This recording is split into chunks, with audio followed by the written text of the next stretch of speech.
আসসালামু আলাইকুম রহমতুল্লাহি বারাকাতুহু। আসলে যদিও খবরটা একটু দেরিতেই শুনছি, তারপরও বিষয়টা মেনে নিতে খুব একটা কষ্ট হচ্ছে। আল্লাহ পাক সবাইকে একদিন নিয়ে যাবে দুনিয়া থেকে, এটাই সত্য।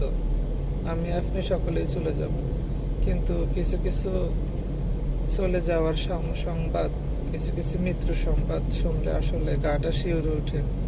মানে আমরা কল্পনা করতে পারি না ওই মানুষগুলো আমাদেরকে ছেড়ে চলে যাবে। খুব কষ্ট লাগছে যে কাকার মৃত্যুর কথা শুনে। আসলে মেনে নিতে খুব কষ্ট হচ্ছে।